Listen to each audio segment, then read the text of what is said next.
नमस्कार साथियों। तो आज की वीडियो हम स्टार्ट करते हैं। तो आइए पहला नंबर क्वेश्चन देखते हैं। पहला नंबर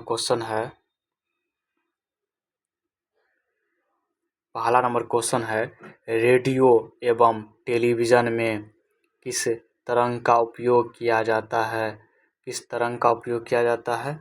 लघु रेडियो तरंग एवं दीर्घ रेडियो तरंग। किसका उपयोग किया जाता है? लघु रेडियो तरंग एवं दीर्घ रेडियो तरंग का उपयोग किया जाता है। रेडियो एवं टेलीविज़न में किस तरंग का उपयोग किया जाता है? तो रेडियो एवं टेलीविज़न में लघु रेडियो तरंग एवं दीर्घ रेडियो तरंग का उपयोग किया जाता है। अगला नंबर क्वेश्चन है सर्वाधिक भेदन क्षमता किसकी होती है?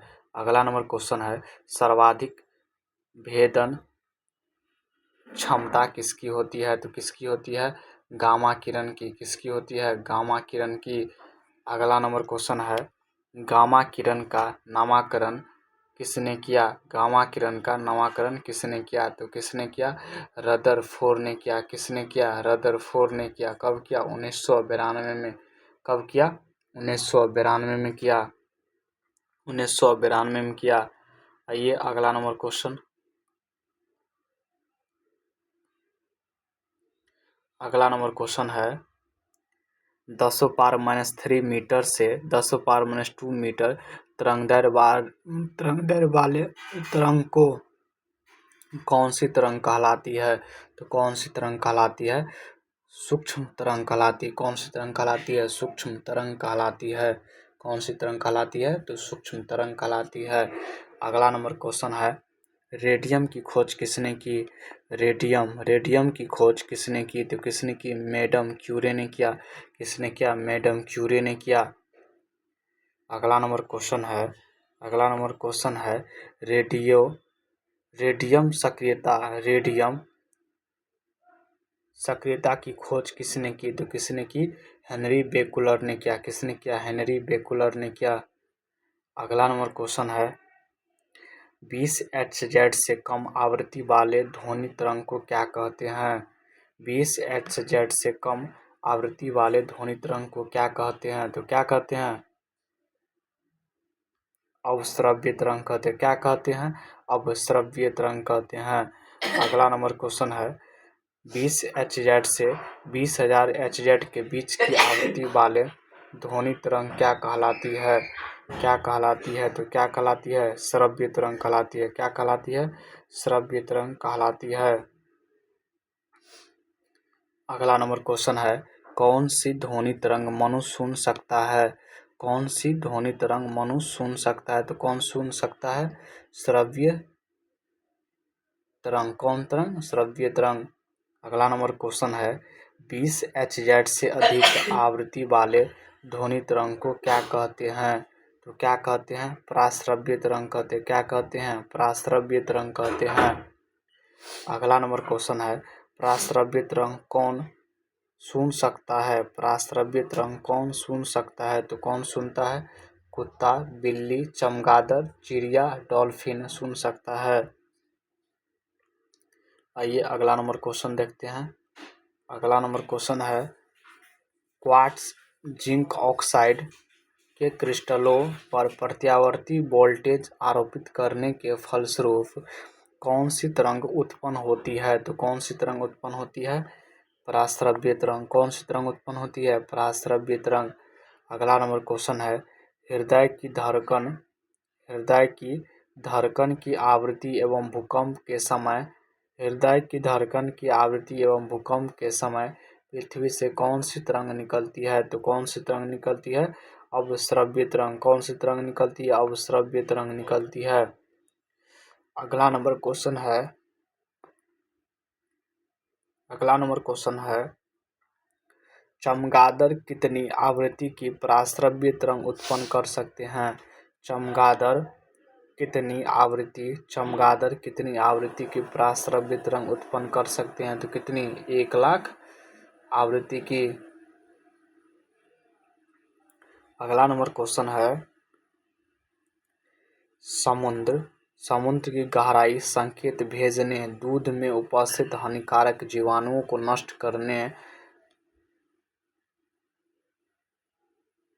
ट्यूमर का पता करना, दांत निकालने में किस तरह का उपयोग किया जाता है? किस तरंग का उपयोग किया जाता है? किस तरंग का उपयोग किया जाता है? पराश्रव्य तरंग का। किसका? पराश्रव्य तरंग का। अगला नंबर क्वेश्चन है, पराश्रव्य तरंग को किसने सबसे पहले एक सीटी द्वारा उत्पन्न किया था? किसने किया? गाल्टन ने किया। किसने किया था? गाल्टन ने किया था। अगला नंबर क्वेश्चन है, ध्वनि की चाल किस पर निर्भर करती है? किस पर निर्भर करती है? माध्यम के प्रत्यास्था तथा घनत्व पर। आइए अगला नंबर क्वेश्चन देखते हैं। अगला नंबर क्वेश्चन है, न्यूटन के अनुसार यदि माध्यम का प्रत्यास्था गुणांक E तथा घनत्व D हो तो उस माध्यम में ध्वनि की चाल कितनी होगी? तो कितनी होगी? V बराबर होगा √E/D होगा। क्या होगा? V बराबर √E/D होगा। आइए अगला नंबर क्वेश्चन है, ध्वनि की चाल सबसे अधिक किस में होती है? तो किस में होती है? ठोस में होती है। किस में होती है? ठोस में होती है। ध्वनि की चाल सबसे कम किस में होती है? तो गैस में होती है। एल्युमिनियम में ध्वनि की चाल कितनी होती है? तो कितनी होती है? 6420 मीटर पर सेकेंड होता है। अगला नंबर क्वेश्चन है, लोहा में ध्वनि की चाल कितनी होती है? तो 5130 मीटर पर सेकेंड होता है। कांच में ध्वनि की चाल कितनी होती है? तो 5640 मीटर पर सेकेंड होता है। समुद्री जल में ध्वनि की चाल कितनी होती है? तो 1533 मीटर पर सेकेंड होता है। पारा में ध्वनि की चाल कितनी होती है? तो 1450 मीटर पर सेकेंड होता है। अगला नंबर क्वेश्चन है, हाइड्रोजन में ध्वनि की चाल कितनी होती है? तो 1269 मीटर पर सेकेंड होता है। अगला नंबर क्वेश्चन है, एल्कोहल में ध्वनि की चाल कितनी होती है? तो 1213 मीटर पर सेकेंड होता है। अगला नंबर क्वेश्चन क्या है, भाप 100 डिग्री C में ध्वनि की चाल कितनी होती है? तो 405 मीटर पर सेकेंड होता है। वायु में ध्वनि की चाल कितनी होती है? तो 332 मीटर पर सेकेंड होता है। अगला नंबर क्वेश्चन है, कार्बन डाइऑक्साइड में ध्वनि की चाल कितनी होती है? तो कितनी होती है? 260 मीटर पर सेकेंड होता है। कितना होता है? 260 मीटर पर सेकेंड होता है। अगला नंबर क्वेश्चन है, जल में ध्वनि की चाल कितनी होती है? तो 1483 मीटर पर सेकेंड होता है। आइए अगला नंबर क्वेश्चन देखते हैं। अगला नंबर क्वेश्चन है, ध्वनि की चाल एवं तरंगदैर्घ्य माध्यम बदलने पर बदलती है लेकिन आवृत्ति नहीं बदलती है। आवृत्ति नहीं बदलती लेकिन चाल एवं तरंगदैर्घ्य माध्यम बदलने पर बदलती है लेकिन आवृत्ति नहीं बदलती है। अगला नंबर क्वेश्चन है, दाब बढ़ाने या घटाने पर ध्वनि की चाल पर क्या प्रभाव पड़ेगा? तो कुछ प्रभाव नहीं पड़ेगा, यानी अपरिवर्तित रहेगा। अगला नंबर क्वेश्चन है, माध्यम का ताप बढ़ाने पर ध्वनि की चाल क्या होती है? बढ़ जाती है। क्या होती है? बढ़ जाती है। क्या होती है? बढ़ जाती है। अगला नंबर क्वेश्चन है, नमी युक्त वायु का घनत्व शुष्क वायु के घनत्व से क्या होता है? अधिक होता है। अगला नंबर क्वेश्चन है, शुष्क वायु की अपेक्षा नमी युक्त वायु में ध्वनि की चाल क्या होती है? तो अधिक होती है। क्या होती है? अधिक होती है। अगला नंबर क्वेश्चन है, किसके कारण कोई ध्वनि तेज या मंद सुनाई देती है? तो किसके कारण? प्रबलता के कारण। किसके कारण? प्रबलता के कारण। अगला नंबर क्वेश्चन है, ध्वनि की प्रबलता व्यक्त करने का मात्रक है तो कौन है? फोन है। अगला नंबर क्वेश्चन है, कोई ध्वनि मोटी या पतली किसके कारण सुनाई देती है? तो किसके कारण? तारतम्य के कारण। किसके कारण? तारतम्य के कारण। अगला नंबर क्वेश्चन है, ध्वनि की आवृत्ति अधिक होने पर तारतम्य अधिक होता है जिसके कारण ध्वनि कैसी होती है? तो कैसी होती है? पतली होती है। अगला नंबर क्वेश्चन है, आवृत्ति कम होने पर तारत्व कम होता है, जिसके कारण ध्वनि कैसी सुनाई पड़ती है? कैसी सुनाई पड़ती है? मोटी। कैसी? मोटी। अगला नंबर क्वेश्चन है, ध्वनि का वह लक्षण जिसके कारण समान प्रबलता एवं समान तारत्व की ध्वनियों में अंतर हो पाता है कहलाता है। तो क्या कहलाता है? गुणता। क्या कहलाता है? गुणता, क्वालिटी। अगला नंबर क्वेश्चन है, ध्वनि की गुण किस पर निर्भर करती है? ध्वनि की गुणता किस पर निर्भर करती है? तो किस पर निर्भर करती है?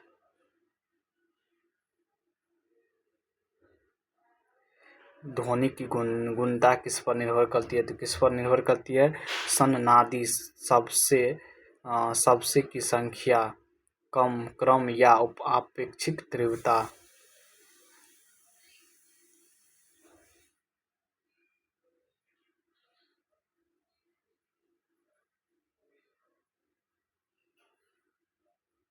अगला नंबर क्वेश्चन है, ध्वनि की तीव्रता किसमें व्यक्त की जाती है? तो किसमें व्यक्त की जाती है? बेल में। किसमें? बेल में। एक बेल बराबर कितना होता है? 10 डेसिबल होता है। अगला नंबर क्वेश्चन है, ध्वनि की तीव्रता आयाम, आवृत्ति तथा घनत्व के अनुक्रमानुपाती लेकिन स्रोत से दूरी के वर्ग के व्युत्क्रमानुपाती होती है। मनुष्य की अधिकतम श्रव्यता सीमा कितनी होती है? कितनी होती है?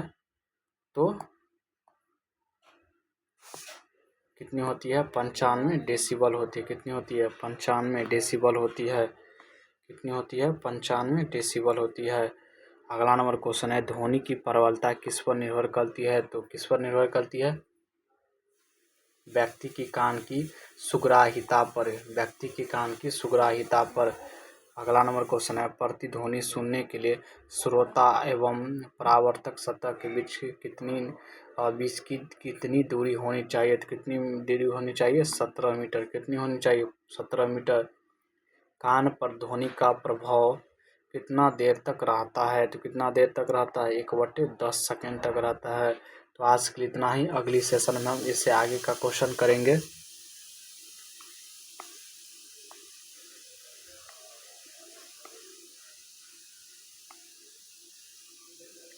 यहाँ पे क्या लिखा हुआ है? गुणता लिखा हुआ है।